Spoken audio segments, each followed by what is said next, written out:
మీతో సహవాసం చేయడానికి, మీతో మేము సమయం గడపడానికి మాకు ఇచ్చినటువంటి మంచి తరుణం కొరకు మీకు స్తోత్రాలు వందనాలు చెల్లించుకుంటున్నాను ఆయన. దేవా మా తండ్రి, మీ ఆత్మాభిషేకంతో మమ్మల్ని ఎంతమంది ప్రార్థన చేస్తున్నాం.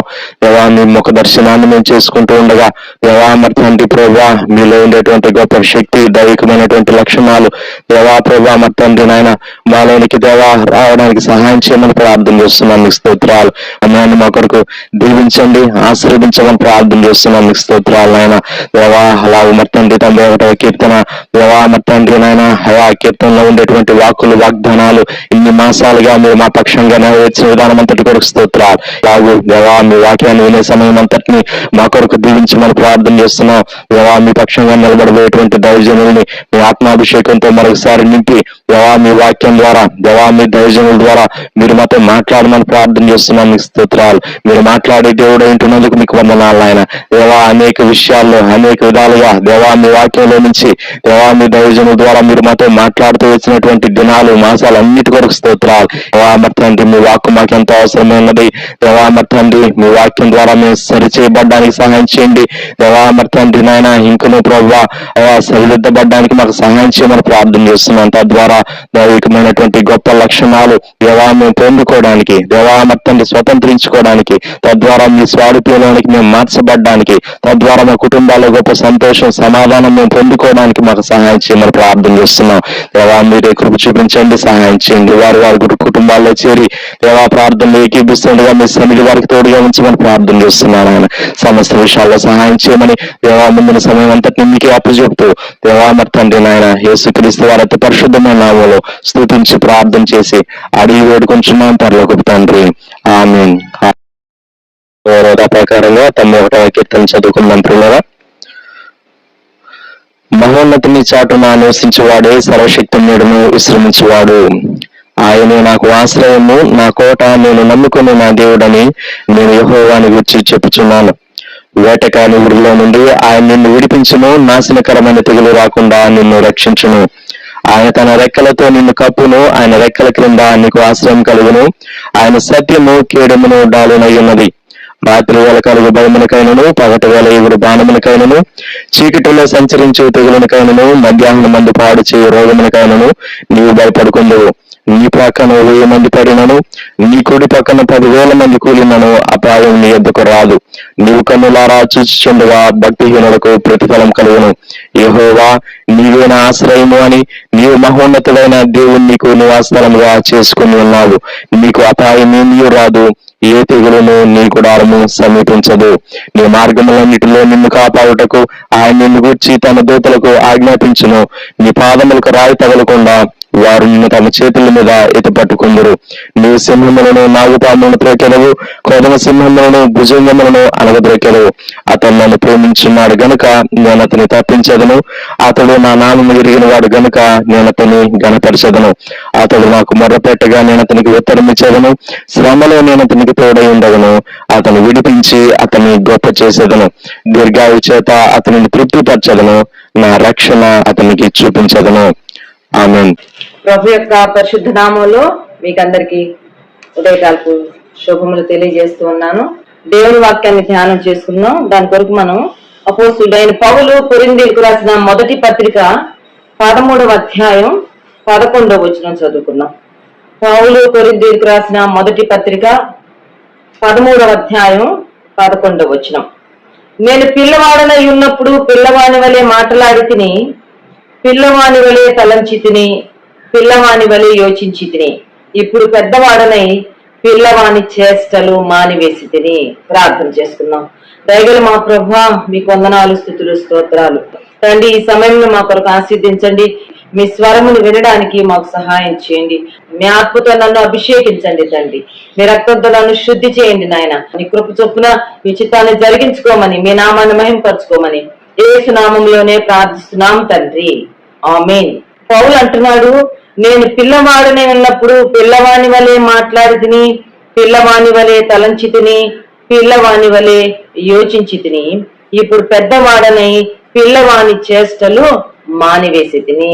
ఆధ్యాత్మిక జీవితంలో నీవు నేను కూడా మరి దినాలు గడిచే కొలది ప్రభువును మన స్వంత రక్షకుడుగా అంగీకరించిన తర్వాత మన వయసుతో పాటు మనం ప్రభువును గుర్చిన అనుభవ జ్ఞానంలో కూడా మనం ఎదగవలసిన వారంగా ఉన్నాము.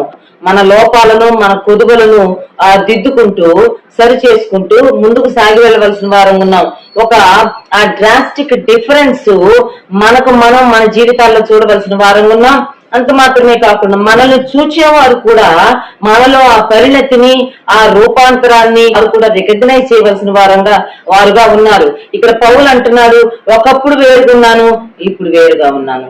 పిల్లవాడిగా ఉన్నప్పుడు పిల్లవాడిలాగా మాట్లాడా, పిల్లవాడిలాగా ఆలోచన చేశాను, పిల్లవాడిలాగా యోచనలు చేశాను, కానీ ఇప్పుడు పెద్దవాడిని అయిపోయినాక నా థింకింగ్ లో మార్పు వచ్చింది, నా వర్డ్స్ లో మాటల్లో మార్పు వచ్చేసింది, నా ప్లానింగ్ లో మార్పు వచ్చేసింది, నా యాక్టివిటీస్ లో నా చేష్టలలో కూడా మార్పు వచ్చింది అని చెప్తున్నాడు. కనుక దేవుని బిడ్డలంగా మనం కూడా మారవలసిన వారంగా ఉన్నాము. ఒకసారి మనం ఉదయకాలం ప్రశ్నించుకుంటే, యేసు ప్రభువును మన స్వంత రక్షకుడా అంగీకరించిన తర్వాత, లేక యేసుక్రీస్తుతో ఒక ఎన్కౌంటర్ జరిగిన తర్వాత, ప్రభుతో మనం ఒక అవినాభావ సంబంధంలోకి వచ్చిన తర్వాత, ఈ కాలం అంతటిలో that may be 10 years, 20 years, 30 years, 40 years, లేక ఫ్యూ ఇయర్స్, లేక ఫ్యూ మంత్స్, కొన్ని నెలలే కావచ్చు, కొన్ని సంవత్సరాలే కావచ్చు, లేక కొన్ని డెకేడ్సే కావచ్చు. అయితే ఇన్ని సంవత్సరాల కాలంలో మనలో మార్పు వచ్చినదా? మనలో పరిణతి వచ్చినదా? మనలో ఎంతవరకు మార్పు వచ్చింది? ఎంతవరకు పెద్దరికాన్ని లేకపోతే పరిణతిని, మెచ్యూరిటీని మనం ఎక్సర్సైజ్ చేస్తున్నాం అనేది ఉదయకాలం ప్రశ్నించుకోవాల్సిన వారంగా ఉన్నాము. పరిశుద్ధ గ్రంథంలో నుంచి కొందరు వ్యక్తుల జీవితాలను మనం ఆలోచన చేయబోతున్నాం. వారి జీవితాలలో మరి సంవత్సరాలు గడిచే కొలది మరి వారిలో కలిగిన మార్పు, ఒక మెచ్యూరిటీలోనికి మరి సంవత్సరాలు గడిచిన కొలది వారి ఆత్మీయతలో, వారి యొక్క థింకింగ్ లో ఎటువంటి మార్పు వచ్చింది, వారు ఎటువంటి ఒక మెచ్యూర్డ్ స్టేజ్ ని రీచ్ అయ్యారనేది పరిశుద్ధ గ్రంథంలో నుంచి, భక్తుల జీవితాల్లోంచి మనం ఆలోచన చేయబోతున్నాం. మొట్టమొదటిగా పాత నిబంధన గ్రంథంలో యాకోబు దగ్గరికి వెళ్దాం. బాల్యంలో తాను చాలా సాధువుగా తన తల్లి గుడారంలో ఉంటూ వచ్చాడు. ఆకలి వేసి వచ్చిన అన్నదమ్ముడికి ఉచితంగా ప్రేమతో పంచుకోవాల్సిన చిక్కుడుకాయల వంటకాన్ని జ్యేష్ఠత్వంతో బేరం పెట్టి జ్యేష్ఠత్వాన్ని తాను కొనేసుకున్నట్టుగా మనం చూస్తాం. ఆ తర్వాత కాలంలో కూడా మరి వాళ్ళ తండ్రి అని ఇస్సాకు వృద్ధుడైనప్పుడు తాను ఒకసారి, మరి నేను పెద్దోడు అయిపోయాను కాబట్టి నేను నిన్ను ఆశీర్దించాలి ఏశావు, నువ్వు నాకు మంచి రుచిగల భోజనం చేసి తీసుకురమ్మన్నప్పుడు ఈ విషయాన్ని తల్లి అయిన రిబ్కా విని యాకోబుకి ఇదంతా తెలియజేస్తే ఆ టీచింగ్ ని తాను రిసీవ్ చేసుకుని వెళ్ళిపోయి సిద్ధపడి తండ్రిని మోసగించినట్లుగా మనం చూస్తాం. ఇలాగ తన లైఫ్ లో ఒక రకమైన లౌక్యం, లోక సంబంధమైన జ్ఞానం, యుక్తి పనిచేస్తూ వచ్చింది. అయితే మనం గమనించబోతున్న విషయం ఏంటంటే, సంవత్సరాలు గడిచే కొలది యాకోబులో వచ్చిన మార్పు. పిల్లవానిగా ఉన్నప్పుడు పిల్లవాని చేష్టలు, పిల్లవాని ఆలోచనలు, పిల్లవాని మాటలు మాట్లాడాను. అయితే ఇప్పుడు పెద్దవాడిని పిల్లవాని చేష్టలు మానివేశాను. ఇప్పుడు నేను ఒక మెచ్యూరిటీని రీచ్ అయ్యాననేది యాకోబు జీవితంలో నుంచి కూడా మనం తీసుకోవాల్సిన కన్క్లూషన్.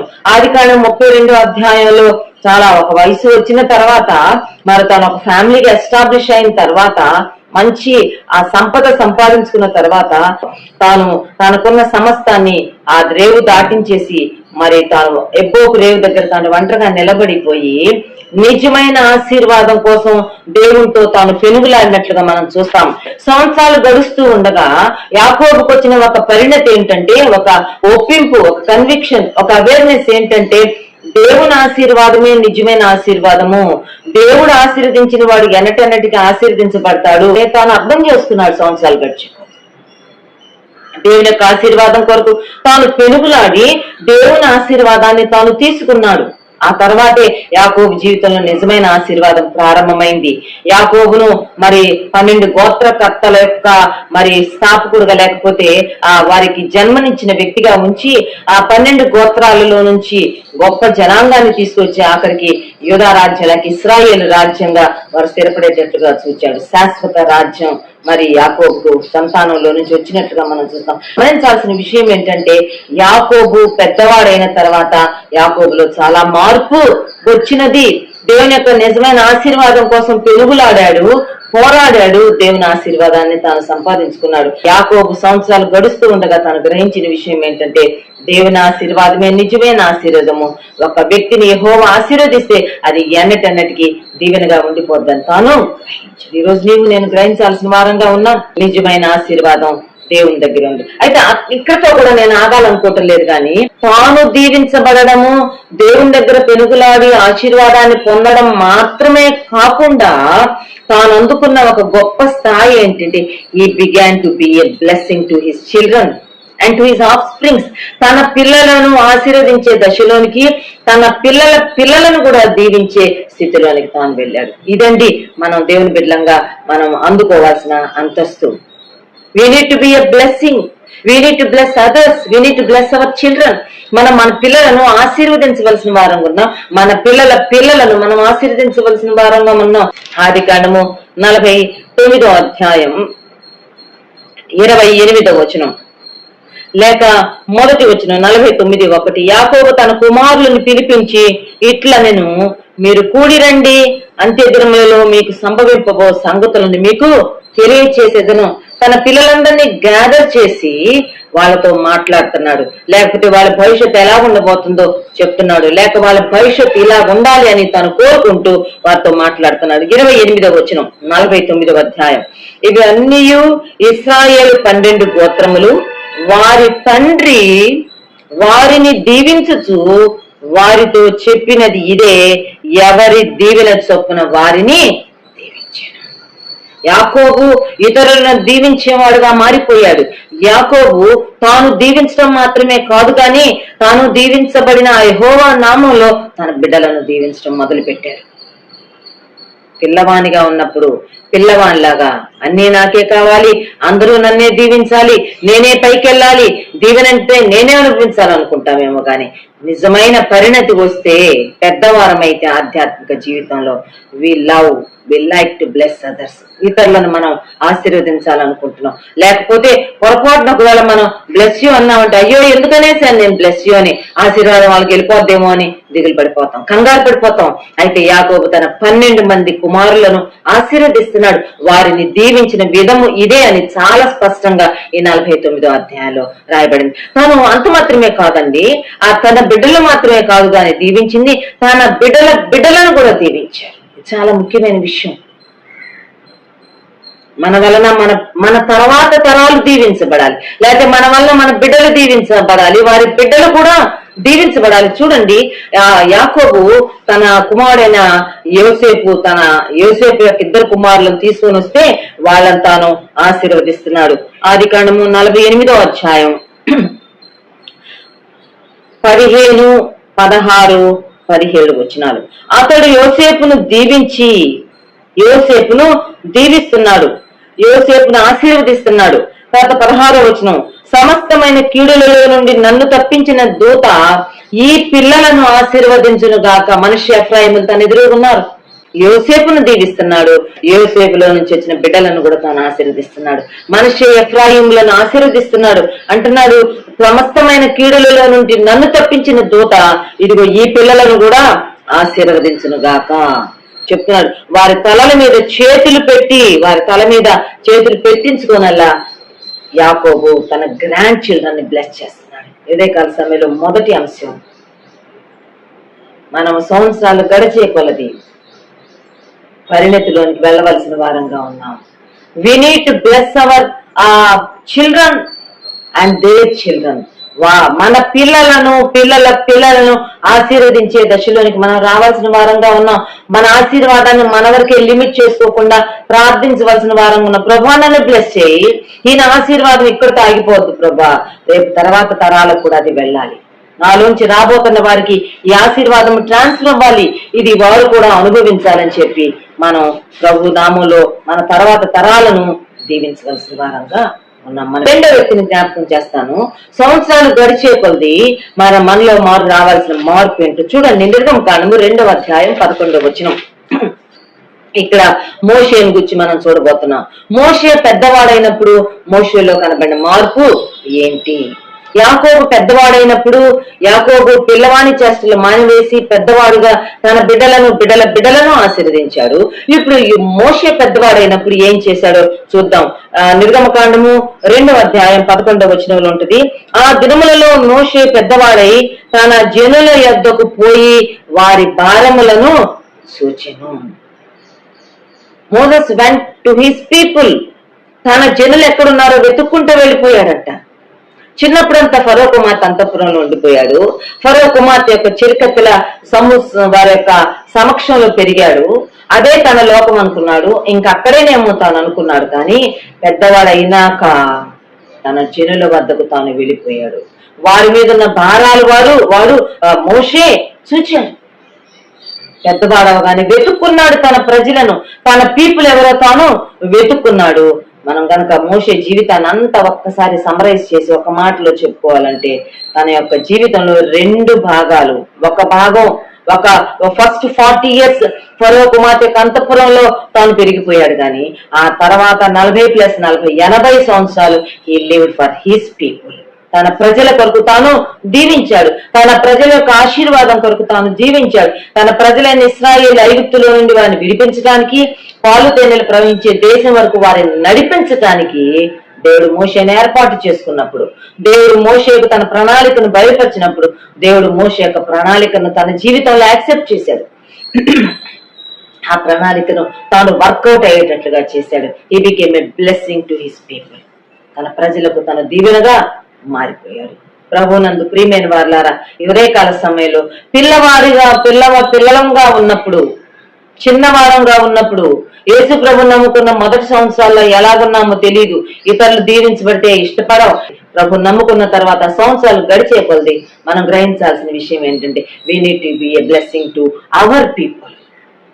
మన ప్రజలకు మనం దీవెనగా మారాలి. Our people should be blessed through us and by us. మనల్ని బట్టి, మన ద్వారా మన ప్రజలు, మన జనాంగము దీవించబడాలి. మోషే 6 లక్షల కాల్బలాన్ని ఐగుప్తు దేశం నుండి కనాను దేశపు పొలిమేరల వరకు 40 సంవత్సరాలు సాత్వికంతో వారిని నడిపించినట్లుగా మనం చూస్తాం. ఈ అంశాన్ని గురించి ధ్యానం చేస్తూ ఉంటే నాకు మరొక వ్యక్తి కూడా జ్ఞాపకం వచ్చారు. ఎస్తేరు గ్రంథంలో ఉన్న ఎస్తేరు తన ప్రారంభంలో షీ వాజ్ ఎన్ ఆర్ఫన్, ఒక అనాథ పిల్ల, తల్లిదండ్రులు పోగొట్టుకున్న అమ్మాయి. తన పినతండ్రి కుమారుడైన మొర్దెకై యొక్క పెంపుదలలో తాను పెరిగింది. ఎంతో అభద్రతా భావంతో తానున్నది. తన జీవితం యొక్క ప్రారంభం ఏమీ బాగాలేదు, తన బాల్యం బాగాలేదు. అయితే మనం గమనించాల్సిన విషయం ఏంటంటే ఆశ్చర్యకరంగా తన జీవితంలో కొన్ని మలుపులు తిరిగిపోయింది తన జీవితం. She never expected, she never imagine. ఏమాత్రం ఊహించలేదు, అనుకోలేదు. తాను రాణివే అయిపోయింది, రాణి వాసానికి వెళ్ళిపోయింది. అయితే అక్కడ మనం గమనించాల్సిన విషయం ఏంటంటే శోషణ కోటలో ఉన్న ఈ మొర్దెకై మరి నమస్కరించలేదు అనే ఒక్క పాయింట్ పట్టుకొని హామాను ఈ 127 సంస్థానాల్లో ఉన్న యూదులను చంపించేయాలని చెప్పి ఒక తేదీని తాను నిర్ణయించి ప్రతులు వ్రాయించి 127 సంస్థానాలకు పంచివేసినప్పుడు ఈ విషయం ఎస్తేరుకు తెలిసింది. ఎస్తేరుకు మొర్దెకై కబురు పంపుతున్నాడు, నీవు ఈ సమయము కోసమే నీవు రాణివయ్యావేమో ఆలోచన చేసుకో. ఒకవేళ నీవు గనక సహాయం చేయకపోతే నీ ప్రజలైన యూదులకు వేరొక దిక్కు నుండి సహాయం వస్తుంది. అయితే నీవు ఈ సమయం కోసమే రాణివయ్యావేమో, అహష్వేరోషు యొక్క రాణిగా నీవు చేయబడ్డావేమో ఆలోచించుకోమనగానే చాలా మెచ్యూర్గా బిహేవ్ చేసింది. ఇదంతా మనకి ఎస్తేరు గ్రంథంలో కనబడుతుంది. చాలా డేరింగ్ స్టెప్ తీసుకుంది, ఒక రిస్క్ తీసుకున్నది. నేను నశించేదను, రాజు సముఖంలో ప్రవేశించడం న్యాయ వ్యతిరేకంగా ఉన్నా గాని నేను ఆయన దగ్గరికి వెళ్ళి I'm going to talk on behalf of my people. నా ప్రజల పక్షంగా నేను రాజుతో మాట్లాడతానని తాను సిద్ధపడి వెళ్ళి రాజుతో మాట్లాడి తాకీదులను మార్చి తన జనాంగాన్ని రక్షించుకుంది. తన జనాంగానికి ఒక బ్లెస్సింగ్ గా మారిపోయింది. ఇది 2వ అంశం. యాకోబు జీవితం నుంచి మనం నేర్చుకుంటుంది, పెద్దవారం అవుతూ ఉండగా దేవుళ్ళు ఎదుగుతున్నామని చెప్పుకుంటున్న మనం let us be a blessing to our children and our grandchildren. 2వ అంశంగా మోషే జీవితంలో నుంచి ఎస్తేరు జీవితం నుంచి మనం గ్రహిస్తున్న విషయం ఏంటంటే we need to be a blessing to our people. మన ప్రజలకు మనం రక్షణార్థంగా దీవెనకరంగా మారాలి. మన ప్రజల యొక్క ఆశీర్వాదాన్ని మనం కోరుకోవాలి. మన ఇంటి వారి యొక్క ఆశీర్వాదాన్ని మనం ఆస్పైర్ చేస్తూ రావాలి. నా వారు దీవించబడాలి, నా ఇంటి వారు దీవించబడాలి, నా రక్త సంబంధికులు దీవించబడాలి, నా అనబడే వారందరూ దీవించబడాలి అని వాళ్ళ కొరకు ప్రార్థన చేయాలి, ఆశించాలి, ప్రభు సన్నిధిలో కనిపెడుతూ రావాలి. ఇది మన యొక్క పరిణతికి గుర్తు. 3వ అంశంలోకి వెళ్దాం. చూడండి, 3వ అంశంలో మనం మరి దానియేలు గ్రంథంలోకి వెళ్దాం. దానియేలు గ్రంథము 9వ అధ్యాయంలో భక్తుడైన దానియేలు జీవితంలో నుంచి ఒక అంశాన్ని మనం జ్ఞాపకం చేసుకోబోతున్నాం. దానియేలు గ్రంథము 9వ అధ్యాయం. ఈ 9వ అధ్యాయంలో ఈ సందర్భం జరిగేటప్పటికీ దానియేలు చాలా పెద్దవాడైపోయాడు. పిల్లవాడిగా వచ్చాడు, బాలుడుగా వచ్చాడు బబులోను దేశానికి. పేరు మారిపోయింది, భాష మారిపోయింది, వస్త్రధారణ మారిపోయింది, అక్కడున్న కల్చర్ మారిపోయింది. అంత డిఫరెంట్ కండిషన్స్ లోకి తాను వెళ్ళిపోయాడు. డానియల్ వాజ్ ఓల్డ్ ఇనఫ్, పెద్దవాడైపోయాడు. అప్పుడు తనకు తెలిసిన విషయాలు ఏంటంటే ఇశ్రాయేలీల యొక్క 70 సంవత్సరాల చెరకాలం తీరిపోయిందని తెలిసిందంట. పెద్దవాడైన దానియేలు, ఒక పరిణతిని సంపాదించుకున్న దానియేలు ఏం చేస్తున్నాడో చూద్దాం. చూడండి, దానియేలు గ్రంథము 9వ అధ్యాయం 2-3 వచనాలు. అతని ఏలుబడిలో మొదటి సంవత్సరమందు దానియేలను నేను యెహోవా తన ప్రవక్త యిర్మీయాకు సెలవిచ్చి తెలియజేసినట్లు యెరూషలేము పాడుగా ఉండవలసిన 70 సంవత్సరములు సంపూర్తి అవుతున్నవని గ్రంథముల వలన గ్రహించి తిని. యెరూషలేము పాడుగా ఉండాల్సిన 70 సంవత్సరాలు అయిపోయింది అని రికార్డ్స్ తిరగవేస్తా ఉంటే, గ్రంథాలు చూస్తా ఉంటే తెలిసిపోయిందంట. అంతటా నేను గోనె పట్ట కట్టుకొని ధూళి తలపైన వేసుకొని ఉపవాసం ఉండి ప్రార్థన విజ్ఞాపనలు చేయుటకై ప్రభువు దేవుని ఎదుట నా మనస్సును నిబ్బరపరచుకొంటిని. పెద్దవాడైపోయిన దానియేలు తన పెద్దరికానికి, తన ఆత్మీయతకు, తన పరిణతికి తగ్గట్టుగా he became a man of prayer warrior గా మారిపోయాడు. చాలా పెద్దోడు అప్పటికి. బైబిల్ పండితులు ఏమంటారంటే సుమారుగా 90 సంవత్సరాల వయసు ఉంటుంది అంటారు. వాటి పెరిగాడు, పెద్దవాడయ్యాడు. పిల్లవాని చేష్టలు, పిల్లవాని ఆలోచనలు, పిల్లవాని యోచనలన్నీ ఆగిపోయి ఇప్పుడు పెద్దవాడుగా ఆలోచన చేస్తున్నాడు. ఈ బిగాన్ టు ప్రే, ప్రార్థన చేస్తున్నాడండి. ఉపవాసం ఉండి ప్రార్థన చేస్తున్నాడు. ఎవరి కోసం చేస్తున్నాడు? తన ప్రజల కోసం ప్రార్థన చేస్తున్నాడు. గోనె పట్ట కట్టుకొని ధూళి తలపైన వేసుకుని ఉపవాసం ఉండి ప్రార్థన విజ్ఞాపనలు చేయడానికి దేవుని ఎదుట తన మనసు నిబ్బరపరుచుకున్నాడు. ప్రార్థన విజ్ఞాపనలు చేస్తా ఉన్నాడు, యాచనలు చేస్తా ఉన్నాడు. దానియేలు చేస్తున్న ప్రార్థనలకు దేవుడు అద్భుతమైన జవాబులు అనుగ్రహిస్తూ వచ్చాడు. 20వ వచనం 9:20, నేను ఇంకా పలుకుచు ప్రార్థన చేయొచ్చు పవిత్ర పర్వతము కొరకు నా దేవుడైన యెహోవా ఎదుట నా పాపమును నా జనం యొక్క పాపమును ఒప్పుకొనుచు నా దేవుని విజ్ఞాపన చేయొచ్చు ఉంటిని. వృద్ధాప్యంలో ప్రార్థన చేస్తున్నాడు. తన పాపాలు ఒప్పుకుంటున్నాడంట, తన జనుల యొక్క పాపములు ఒప్పుకుంటూ దేవుని సన్నిధిలో విజ్ఞాపన. వృద్ధాప్యులన్న దానియేలు తన కొరకు ప్రార్థన చేసుకోవటం లేదు. తన ఆరోగ్యం కొరకు, తన ఆయుష్ కొరకు, తన ఒంటరితనం కొరకు, తన యొక్క ఈ లోన్లీ ఇయర్స్ ని ఎలా స్పెండ్ చేయాలి, ఎవరు విల్ టేక్ కేర్, వీటన్నిటి గురించి కాదు తను ప్రార్థన చేస్తుంది. He was praying for his people. తన ప్రజల పక్షంగా తాను ప్రార్థన చేస్తున్నాడంట. తన పాపములను, తన జనుల పాపములు ఒప్పుకుంటూ ఉండగా 21వ వచనం, నేను ఇలాగున మాట్లాడుచు ప్రార్థన చేయుచు ఉండగా మొదట నేను దర్శనమందు చూచిన అతి ప్రకాశమానుడైన గబ్రియేలు నా మనుష్యుడు సాయంత్రపు బలి అర్పించే సమయం నాకు కనబడి నన్ను ముట్టెను. ప్రార్థన చేస్తున్నాడు. ఇలాగా చేస్తూ ఉండగానే పరలోకం నుంచి పంపబడిన గబ్రియేలును, అతి ప్రకాశమానమైన దేవుని దూత తనకు కనబడినట్టుగా, తనతో మాట్లాడినట్టుగా మనం ఎదుగుతూ ఉండగా, పెద్దవారం అవుతూ ఉండగా ప్రార్థన జీవితాన్ని కట్టుకోవాల్సిన వారంగా ఉన్నాం. దేవుని సన్నిధిలో ప్రార్థిస్తూ రావాల్సిన వారంగా ఉన్నాం. జ్ఞాపకం పెట్టుకుందామండి, యాకోబు తన తరతరాలకు, తన తర్వాత తరాల యొక్క ఆశీర్వాదం కొరకు ప్రార్థన చేశాడు. ఆ తర్వాత మరి భక్తుడైన మోషే, అలాగే ఎస్తేరు తన జనాంగం యొక్క ఆశీర్వాదం కొరకు ప్రయాసపడ్డారు. What all they can do, they have done, అది చేసుకుంటూ వచ్చారు. దానియేలు ఎదిగే కొలది వయసులో మాత్రమే కాదు, సంవత్సరాలు గడుస్తూ ఉండగా ప్రార్థన వాళ్ళను కాపాడుకున్నాడు. కనుక మనం పెద్దవారం అవుతూ ఉండగా, దినాలు గడుస్తూ ఉండగా మనం ప్రార్థించే వారంగా, మన ప్రజలందరి కొరకు, మన సంఘం కొరకు, మన కుటుంబాల కొరకు ప్రార్థించాలి. ఇది మన జ్ఞాపకం చేసిన విషయం ఏంటంటే, మనం పెరుగుతూ ఉండగా, దేవుళ్ళు ఎదుగుతూ ఉండగా మార్పు రావాలి. పిల్లవాని వలే కాకుండా పెద్దవారిగా మనం ప్రవర్తించాలి. 4వ అంశంలోకి వద్దాము. 4వ అంశం లూకా సువార్త 1వ అధ్యాయంలో మనకి ఎలిజబెత్ కనబడుతుంది. జకర్యా ఎలిజబెత్ దంపతులు కనబడతారు. వాళ్ళల్లో ఎలిజబెత్ గురించి మనం 4వ అంశంగా తీసుకుందాం. 25వ వచనంలో 1:25లో వాళ్ళు ఇద్దరు భార్యాభర్తలు, ఎలిజబెత్ జకర్యాలు చాలా వృద్ధులు అయిపోతారు. వాళ్ళు ఆమెకి పిల్లలు ఉండరు. అయితే ఆ వృద్ధాప్యంలో దేవుడు ఎలిజబెత్ జ్ఞాపకం చేసుకుంటాడు. అప్పుడు 25వ వచనంలో ఏమైందో చూడండి. 25 నన్ను కటాక్షించిన దినముల్లో ప్రభు ఇలాగూ చేసిననుకుని 5 నెలలు ఇతరుల కంటబడకుండెను. 2వ అధ్యాయంలో 39వ వచనం. 39 ఆ దినముల యందు మరియ లేచి యూదా ప్రదేశంలోని కొండసీమలో ఉన్న ఒక ఊరికి త్వరగా వెళ్లి జకరియా ఇంటిలో ప్రవేశించి ఎలిజబెత్తునకు వందనము చేసెను.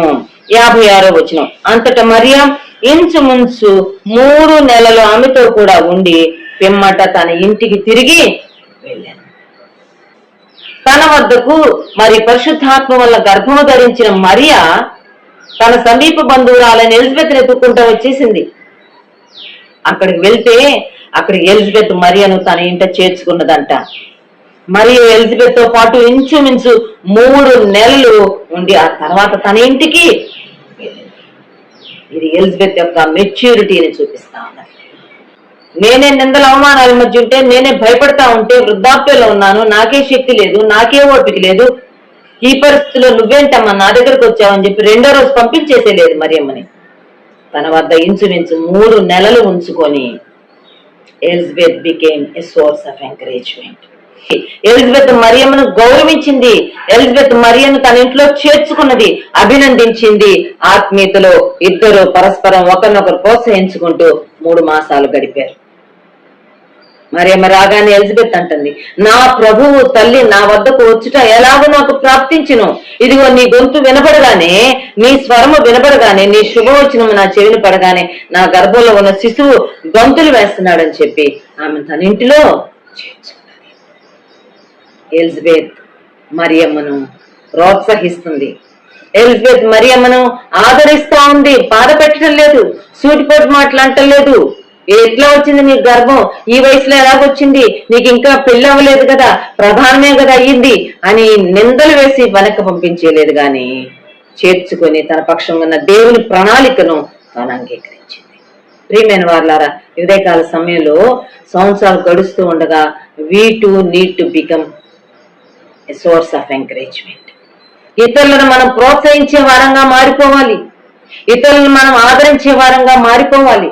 ఇతరులు వారి జీవితాల్లో కష్టాలు వచ్చినప్పుడు, నిందలు వచ్చినప్పుడు, అవమానాలు వచ్చినప్పుడు నేను ఎవరికి చెప్పుకోవాలి, నేను ఎవరి దగ్గరికి వెళ్ళాలి, ఎవరు నన్ను అర్థం చేసుకుంటారు, ఎవరు నన్ను ప్రోత్సహిస్తారు అని ఆలోచించుకున్నప్పుడు నీవు నేను వారి జ్ఞాపకాల్లోకి రావాలి. అంతేగాని అమ్మో ఈ సంగతి పలానా ఆంటీకి తెలిస్తే, పలానా అంకులకి తెలిస్తే నన్ను ఇంకా తిడతారు, నన్ను ఇంకా అసహించుకుంటారు, నన్ను ఇంకా దూరం పెట్టేస్తారు అనే మాటలు భావం రాకూడదు సుమా. అది మన మెచ్యూరిటీకి ఒక గుర్తు. ఎలిజబెత్ మరియను చేర్చుకున్నది. సంవత్సరాలు గడవటం లేదా? ఎన్నేళ్ళైంది ప్రభు నమ్ముకుని నువ్వు? ఎన్ని సంవత్సరాల నుంచి నువ్వు ప్రభు బిడ్డనని చెప్పుకుంటున్నావు? నీవు ఇతరులను ఎవరన్నా ఆదరించిన దాఖలాలు, ప్రోత్సహించిన దాఖలాలు, వారిని స్థిరపరిచిన ఆ దాఖలాలు ఎక్కడన్నా ఉన్నాయా? ఆలోచించుకోవాలి మనం. ఎలిజబెత్ మరియను ప్రోత్సహిస్తా ఉంది. ప్రియమైన వారులారా, జ్ఞాపకం పెట్టుకున్నాం. పిల్లలంగా ఉన్నప్పుడు దేవుడు నమ్ముకున్న మొదటి సంవత్సరాల్లో మన థింకింగ్ వేరుగా ఉంది. ఎవరిని ఎంకరేజ్ చేయడం ఇష్టం లేదు, ఇంకా చెప్పాలంటే డిస్కరేజ్ చేయడం ఇష్టం. అయితే సంవత్సరాలు గడుస్తూ ఉండగా మనం మారాము అనే దానికి, రూపాంతరం చెందామన్న దానికి గుర్తు ఏంటంటే నిరాశలో, దిగుల్లో, దుఃఖంలో బ్యాక్స్లైడ్ అయిపోయి ఆగిపోయిన వాడిని ప్రోత్సహించి ముందుకు పంపించాలి. ఎలిజబెత్ మరియమ్మను ప్రోత్సహించింది, ధైర్యపరిచింది, ముందున్న జీవితం కొరకు సిద్ధపరిచింది. 5వ అంశంలోకి వెళ్దాం చూడండి. లూకా సువార్త 1వ అధ్యాయం. ఇక్కడ మరొక వ్యక్తిని కూడా జ్ఞాపకం చేసుకోబోతున్నాం. లూకాసు వార్త 1వ అధ్యాయంలో మనం ఇందాక చెప్పుకున్న ఈ జకర్యా ఎలిజబెత్ దంపతులను గురించి జకర్యాలో నుంచి కూడా ఒక విషయాన్ని మనం గుర్తు చేసుకున్నాం. 1వ అధ్యాయం 4వ వచనం, ఎలిజబెత్ గొడ్రాలైనందున వారికి పిల్లలు లేకపోయేది, మరియు వారిద్దరూ బహుకాలము గడిచిన వృద్ధులైరి పెద్దోళ్ళయ్యారనే అంశాన్ని మనం ఆలోచన చేస్తున్నాం. పెద్దవారమైతే మనలో రావాల్సిన మార్పుల గురించి మనం చెప్పుకుంటున్నాం. ఒకవేళ యేసు ప్రభు నమ్ముకున్న 2 ఏళ్ళు పెద్దోళ్ళమై ఉండొచ్చు, 4 ఏళ్ళు పెద్దోళ్ళమయ్యామేమో ప్రభులో. అయితే ఈ 2 ఏళ్ళకి, 4 ఏళ్ళకి, 10 ఏళ్ళకి, 20, 30, 40, 50 ఏళ్ళకి దానికి తగ్గ మార్పు రూపాంతరం వచ్చిందా లేదా అనేది ఆలోచన చేస్తున్నాం. జకర్యాను గురించి రాయబడిన మాట ఏంటంటే, వాళ్ళిద్దరు వృద్ధులైపోయారు, అంటే పెద్దోళ్ళు అయిపోయారు, పిల్లలు మాత్రం వారికి లేరు. అయితే ఈ ఉదయకాలం మనం జకర్యా జీవితంలో నోట్ చేసుకోబోతున్న ఒక శ్రేష్టమైన అంశం ఏంటంటే 8వ వచనం, జకర్యా తన తరగతి క్రమము చొప్పున దేవుని ఎదుట యాజక ధర్మము జరిగించుచుండగా యాజక మర్యాద చొప్పున ప్రభువు ఆలయములోనికి వెళ్లి ధూపము వేయుటకు అతనికి వంతు వచ్చును. ధూప సమయమందు ప్రజల సమూహమంతయు వెలుపల ప్రార్థన చేయుచుండగా. వృద్ధాప్యంలో జకర్యా, నిరాశలో ఉన్న జకర్యా, దేవుని ఆశీర్వాదాలను సుస్పష్టంగా తన జీవితంలో చూడలేని, కనుగొనలేని జకర్యాలో మనం గమనించే విషయం ఏంటంటే, దేవుని పరిచర్యలో ఒక స్టెడ్ఫాస్ట్నెస్ మనకి, ఒక నిలకడైన స్వభావం. దేవుని నమ్ముకున్నానండి, దేవుడు నాకు ఏం చేయలేదండి, ఒక్క బిడ్డను కూడా ఇవ్వలేదండి, నేను ఎంతో మంది కోసం ప్రార్థన చేశాను, ఎంతో మందికి బిడ్డలు పుట్టారు, నాకు మాత్రం బిడ్డలు పుట్టలేదు. నేను ప్రార్థన చేస్తే ఎంతో మంది కొడుకులు పుట్టారు, నాకు మాత్రం కొడుకులు పుట్టలేదు. నేను ప్రార్థన చేసినందుకు ఎంతో మందికి ఉద్యోగాలకు వచ్చింది, నా బిడ్డలకు ఉద్యోగాలు రాలేదు. నాకేం జరగలేదు. ఎందుకు నేను దేవుని సేవ చేయాలి? ఎందుకు నేను దేవుని సేవించాలి? ఎందుకు నేను దేవుని పట్ల నా భక్తిని ఒకే రకంగా ఏకరీతిగా నేను కాపాడుకోవాలని చాలా సార్లు సందేహాలు వస్తూ ఉంటాయి. జకర్యా జీవితం ద్వారా ఉదయకాలం ప్రభు మనతో మాట్లాడుతున్నాడు. తన జీవితంలో తాను కోరుకున్న ఆశీర్వాదాలు దేవుడు తనకు అనుగ్రహించనట్టు కనబడినా గాని, తాను దేని నిమిత్తము ప్రత్యేకించబడ్డాడో, ఏ వంశానికి చెందినవాడో, అహరోను వంశానికి చెందిన వ్యక్తిగా, లేవీయుడుగా తాను పెద్దవాడైనా గాని యాజక ధర్మము చేస్తా ఉన్నాడు. His steadfast in his ministry. దేవుడు తనకిచ్చిన కాలింగ్, దేవుడు తనకు అప్పగించిన పరిచర్యను తాను ప్రక్కన పెట్టలేదు. ఆశీర్వాదం వచ్చినా రాకపోయినా, కష్టాలు వచ్చినా, కన్నీరు వచ్చినా, ఎడబాటు వచ్చినా, ఇబ్బందులు వచ్చినా ప్రభువులో, ప్రభు సేవలో ముందుకు సాగి వెళ్తాం. మనం పెద్దోళమయ్యామన్న దానికి గుర్తు. జకర్యా పెద్దోడైనా గాని దేవుని సేవలో ఒక్కడు కూడా వెనక్కి వేయలేదు, దేవుని సేవలో ముందుకు సాగి. ఈనాడు వయసుతో నిమిత్తం లేదు సుమా. నువ్వే మార్గం గుండా వెళ్తున్నావు, ఏ కష్టాలు గుండా వెళ్తున్నావు, ఎంత భయంకరమైన ఎడబాటును అనుభవిస్తున్నావు, ఆ కష్టాల్లో కూడా take stand for the lord, దేవుని కోసం నిలబడు. జకర్యా నిలబడ్డాడు దేవుని కోసం. పిల్లలు ఉన్నా లేకపోయినా చుట్టుపక్కల వాళ్ళందరూ అంటున్నారు, ప్రతిసారి వెళ్తావు కదా, నీ డ్యూటీ వెళ్ళి నువ్వు చేసి వస్తున్నావు, ఆయన డ్యూటీని చేయడేంటి, ఆయన నీకు పిల్లల్ని ఇవ్వలేదేంటి? ఎవరి మాటలు పట్టించుకోలేదు. దేవుని పరిచర్యలో ఒక స్థిరమైన మనసుతో ముందుకు సాగి, మన పక్షంగా ఉన్న దేవుని యొక్క దర్శనం, మన పక్షంగా ఉన్న దేవుని యొక్క ప్రణాళిక, the purpose behind our lives, మన జీవితాల వెనక ఉన్న దేవుని ప్రణాళికను నెరవేర్చడంలో మనం పరిణతి కలిగి ముందుకు సాగి వెళ్ళాలి. అది మన యొక్క సంపూర్ణమైన ఆశీర్వాదానికి కారణమవుతుంది. జకర్యా యొక్క దీవెన సంపూర్ణమైంది. వృద్ధాప్యంలో దేవుడు జ్ఞాపకం చేసుకున్నాడు, యోహానును సంతానంగా ఇచ్చాడు. రాబోయే రక్షకుడికి ముందు మార్గం సరళం చేయడానికి 6 నెలల ముందు పుట్టాడు యోహాను. అద్భుతమైన సేవ తాను చేసినట్టుగా మనం చూస్తాం. కనుక ఒక యాకోబు లాగా, ఒక మోషే లాగా, ఒక దానియేలు లాగా, ఒక ఎలిజబెత్ లాగా, ఒక జకర్యా లాగా మనలో 6వ అంశాన్ని జ్ఞాపకం చేస్తాను. ఇదే లూకాసు వార్త 2వ అధ్యాయం 25, 26 వచనాల్లో మరొక వ్యక్తిని గురించి రాయబడింది. ఈయన కూడా పెద్దోడైపోయాడు, దేవుని నమ్ముకున్న వ్యక్తి. యెరూషలేమునందు సిమెయోనను ఒక మనుష్యుడుండెను. అతడు నీతిమంతుడును భక్తిపరుడునై ఉండి ఇశ్రాయేలు యొక్క ఆదరణ కొరకు కనిపెట్టువాడు. పరిశుద్ధాత్మ అతని మీద ఉండెను. అతడు ప్రభువు యొక్క క్రీస్తును చూడక మునుపు మరణము పొందడని అతనికి పరిశుద్ధాత్మ చేత బయలుపరచబడి ఉండెను. ఆత్మవశుడై అతడు దేవాలయంలోనికి వచ్చెను. సిమియోన్ అనే ఒక వ్యక్తి, దేవుని నమ్ముకున్న వ్యక్తి, భక్తిపరుడంట, నీతిమంతుడంట. పెద్దోడైపోయాడు, చాలా పెద్దోడు ఇతను. భక్తిని కాపాడుకున్నాడు, నీతిని కాపాడుకున్నాడు, దేవుని ఆత్మను కాపాడుకున్నాడు. అతడు వశుడై ఆ సమయంలో దేవాలయంలోకి వచ్చాడంట. శిశువైన యేసు ప్రభుని చేతుల్లోకి తీసుకొని ఒక చక్కని పాట, ఒక చక్కని స్తుతి చేస్తాడు. అంతేకాకుండా ఈ బ్లెస్డ్ మేరీ అండ్ జోసెఫ్, మరియను యోసేపును సిమియోను ఆశీర్వదించినట్టుగా మనం చూస్తాం. 33-34 వచనాలు. యోసేపును ఆయన తల్లియు ఆయనను గూర్చి చెప్పబడిన మాటలను విని ఆశ్చర్యపడిది. సిమియోను వారిని దీవించి, సిమియోను దీవిస్తున్నాడు. ఎవరిని దీవిస్తున్నాడు? మరియను యోసేపును దీవిస్తున్నాడు. లేక మరియా యోసేపు తీసుకొచ్చిన బేబీని బ్లెస్ చేస్తున్నాడు. We need to bless others. ఇతరులను మనం బ్లెస్ చేసే వారంగా ఉండాలి. ఇతరులను మనం దీవించవలసిన వారంగా ఉండాలి. మనం దీవిస్తే మనం కూడా దీవించబడతామంట. నీవేం విత్తితే ఆ పంట నీవు వస్తావు. వృద్ధాప్యంలో పెద్దవాడైన సిమియోను నీతిని, భక్తిని, పరిశుద్ధాత్మను కాపాడుకున్నాడు, దీవిస్తూ వెళ్తున్నాడు. ఇది 6వ అంశం. 7వ అంశం చెప్పి నేను ముగిస్తాను. చూడండి, ప్రకటన గ్రంథము 1వ అధ్యాయం. ప్రకటన గ్రంథ రచయిత యోహాను, శిష్యుడైన యోహాను. ప్రకటన గ్రంథం రాసేటప్పటికి యోహాను చాలా పెద్దోడైపోయాడు, పెద్దవాడయ్యాడు. దేవుని గురించిన విషయాలు లోకానికి అందించడం మాత్రం ఆగలేదు సుమా. ప్రకటన గ్రంథము 1వ అధ్యాయం 10వ వచనంలో ఉంటది. తాను అప్పటికే మరి ప్రభువుని గురించి సాక్ష్యం ఇచ్చినందుకు, ప్రభు నిమిత్తము, ఆయన యొక్క వాక్యము నిమిత్తము తాను పద్మద్వీపానికి ఒక పనిష్మెంట్ కింద తాను అక్కడ పంపబడతాడు. ఒక island, it was an island. ఆ ద్వీపంలో ఒంటరిగా తాను బ్రతుకుతా ఉంటాడు. ప్రభు దినమందు ఆత్మవశుడనై ఉండగా బోరధ్వని వంటి ఒక గొప్ప స్వరము నా వెనుక నాతో మాట్లాడడం విన్నాను. అంటే సంవత్సరాలు గడిచే కొద్ది దేవుని ఆత్మను మనం కాపాడుకోవాలి, దేవుని ఆత్మ నడిపింపును మనం కాపాడుకోవాలి.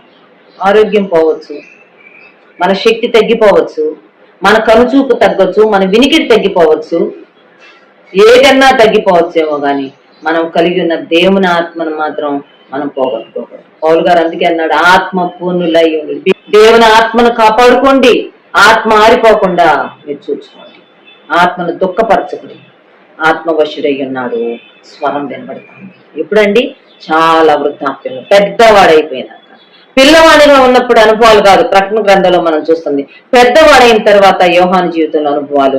దేవుని స్వరం విన్నాడు, అక్కడతో కూడా ఆగలేదు. చూడండి 13వ వచనం, 12 కూడా. ఇది వినగా నాతో మాట్లాడుచున్న స్వరం ఏమిటో అని తిరిగి తిరుగగా 7 సువర్ణ దీప స్తంభములను, ఆ దీపస్తంభముల మధ్యను మనుష్య కుమారుని పోలిన ఒకనిని సూచితిని. Man of vision. దేవుని స్వరము విన్నాడు, మనుష్య కుమారుని ప్రత్యక్షత.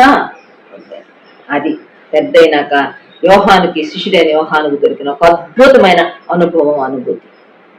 ఉదయకాల సమయంలో ప్రార్థన చేసుకున్నాం. భక్తిలో సన్నగిల్లిపోవడానికి వీల్లేదు, వయసు పైబడే కొద్ది, లేకపోతే దేవుళ్ళు ఎదుగుతున్నామనే కొద్ది మనం ఒక ఓవర్ కాన్ఫిడెన్స్ రావడానికి వీల్లేదు, కొన్ని విషయాల్లో ఇగ్నరెన్స్ రావడానికి వీల్లేదు. పర్వాలేదులే, నేను ఏది చూసినా పర్వాలేదు, ఎక్కడికి వెళ్ళినా పర్వాలేదు, నాకు ఏ పాపం అంటదు, ఏం విన్నా పర్వాలేదని యథేచ్ఛగా ఫ్రీగా ఉండడానికి వీల్లేదు. భక్తుల జీవితాల్లోంచి ప్రభు ఉదయకాలం మనతో మాట్లాడుతున్నారు. పెద్దవాడైన యోహాను దేవుని స్వరము విన్నాడు, దేవుని యొక్క ఆ మనుష్య కుమారుని యొక్క రూపాన్ని తాను చూచాడు. కనుక ఉదయకాల సమయంలో ప్రభు మనతో మాట్లాడిన ఈ అంశాలు మనం జ్ఞాపకం పెట్టుకుందాం. దేవా, మమ్మల్ని కూడా దీవించు దేవా.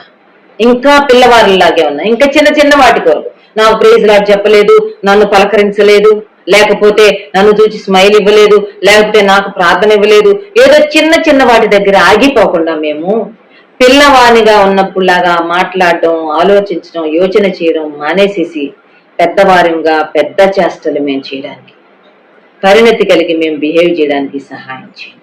నిన్ను నమ్ముకొని 4 సంవత్సరాలు అయింది, 5 సంవత్సరాలు, 10 ఏళ్ళు అయిపోయింది, 15 ఏళ్ళు అయిపోయింది ప్రభు. నిన్ను నమ్ముకొని మేము పెద్దవారం అవుతున్నాం, పెద్దోళ్ళలాగా మేము బిహేవ్ చేయాలి, మాకు సహాయం చేయమని ప్రభుకు అప్పగించుకుందాం. ప్రభు యొక్క కృపను కోరుకుందాం. ఒక పరిణతి, ఒక మెచ్యూరిటీ సంపాదించుకుని ముందుకు సాగి వెళ్దాం. యాకోబు పత్రికలో అదే అంటాడు, మీరు సంపూర్ణులను, అనునాంగులను, ఏ విషయంలోనూ కొదువు లేని వారే ఉండినట్లుగా ఓర్పు తన క్రియను మీలో కొనసాగింపునీయుడి అంటాడు. కనుక సంపూర్ణలం కావాలి, అనునాంగులం కావాలి. ఎవరు చూచి మనలో కొదువులు పట్టుకోకూడదు, లోపాలు పట్టుకోకుండా పరిణతిలోనికి వెళ్ళడానికి పరిశుద్ధాత్మ దేవుడు మనందరికీ సహాయం చేయను గాక. మన ప్రభువైన యేసుక్రీస్తు వారి కృప, దేవుని ప్రేమ, పరిశుద్ధాత్మని అన్యోన్య సహవాసం సదాకాలం సంఘమునకు తోడై ఉండును గాక. ఆమేన్.